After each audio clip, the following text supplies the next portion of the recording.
The former Secretary of State for Energy and Climate Change speaks from experience. As a schoolboy he cared for his terminally ill mother, bringing her morphine and helping her use the bathroom.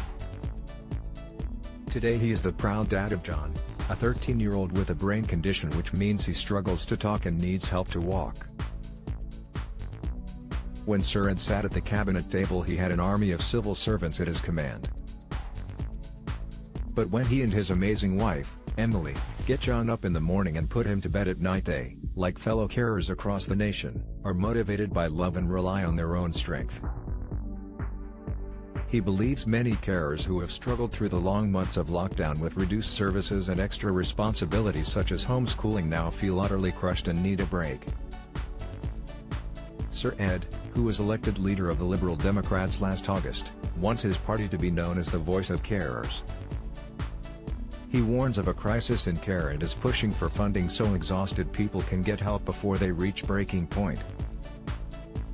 As a schoolboy looking after his mum, Nina Joan, he experienced the loneliness familiar to many young carers. His friends at school had their heads full of football and music, but at home he had to measure out doses of morphine from a huge jar to help his mum cope with the pain of her bone cancer. He said, "My dad died when I was 4 so my mum was widowed age 36 with 3 boys under 10, so she had a pretty tough time. When my mum became terminally ill when I was 12, essentially my middle brother and I nursed her and looked after her until she died when I was 15, so I was a young carer. I was making her food, I was helping her off the toilet, I was giving her drugs." A turning point in his life came after her death when he was staying alone in a bungalow near his school. He was about to start revising in the kitchen when he asked himself, "Why am I going to do this?" Up until this point, he had worked hard to please his mum and now she was no longer there. If he did throw himself into his schoolwork it would not be to win her approval but because I'm doing this for me. He remembers thinking, either you are going to do it or you're not, and make your mind up. I decided I'd knuckle down and get going. Nottingham High School has a reputation for producing future political leaders. Past pupils include Ken Clarke, his contemporary Ed Balls and Jeff Hoon. The Notts County supporter would follow in this tradition, winning a place at Oxford, working for the Lib Dems, and entering Parliament in 1997 as the MP for the South London seat of Kingston and Surbiton with a majority of just 56. He lived with his mum's parents while he finished his schooling. His grandfather died when he was 18 but he grew extraordinarily close to the woman he knew as Nana. As he puts it, "She looked after me and then I looked after her when she became frail." She eventually moved into a care home near his own home in London. His wife persuaded him not to give up smoking right away when they married so he could still have a fag with his grandmother. She had first-hand experience of caring as well, having taken in evacuees during World War II while her husband was driving military vehicles in North Africa and Italy. The phenomenal costs of care meant that any money she had was wiped out. Surad said, "That experience taught me a lot about how elderly people need more support and they really don't get it. There's an untold story out there of elderly people really struggling.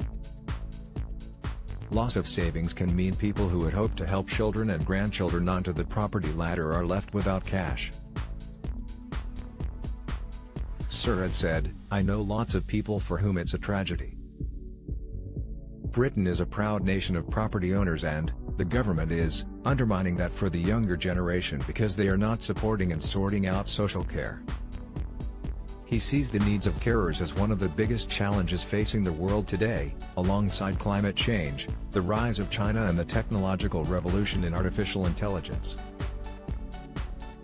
Arguing that other countries do more to support carers, he said, "It's absolutely possible to do it better. We must do it better." Looking after his son is a daily reminder of the challenges faced by families throughout the nation, and he counts himself really fortunate to have a steady income. Describing the extra stress brought by the pandemic, He said, "During the lockdown it was very tough because we've got a little girl who's adorable and fortunately is extremely healthy, but she was off school so we were having to homeschool like millions of families and we had our John to look after. I've spoken on webinars and Zoom calls with quite a number of families with disabled children and young adults, and you can hear it in their voices, they've had a horrendous time." His claims are backed up by a new report published to mark Carers Week, which concludes tomorrow. It found carers have lost an average of 25 hours of support a month which they received from services or family and friends before COVID-19 hit. More than 7 out of 10 respondents said they had not had any breaks from their responsibilities during the pandemic, and 74% said they are exhausted as a result of caring, more than a third said they are unable to manage, and 65% reported feeling lonely and isolated. Surratt says it is utterly essential that support is put in place so carers are able to take time off. He fears that unless action is taken, carers will reach a physical or mental breaking point and this will put more pressure on the NHS. He has pushed for a £20 a week increase in the carers allowance. A key goal is raising or scrapping the cap on how much you are allowed to earn before you no longer qualify for the assistance. At present, carers aged 16 plus may qualify for £67.70 a week if they look after someone for at least 35 hours a week and earn no more than £128 a week after tax, national insurance and expenses. The work of carers is worth £132 billion a year, according to Carers UK, and Surratt wants the extraordinary efforts of millions of people to be a source of national pride. He said, "We don't value as a society that caring role and that's what really irks me because it is very tough, it is very exhausting, it's unpaid and people just get on with it."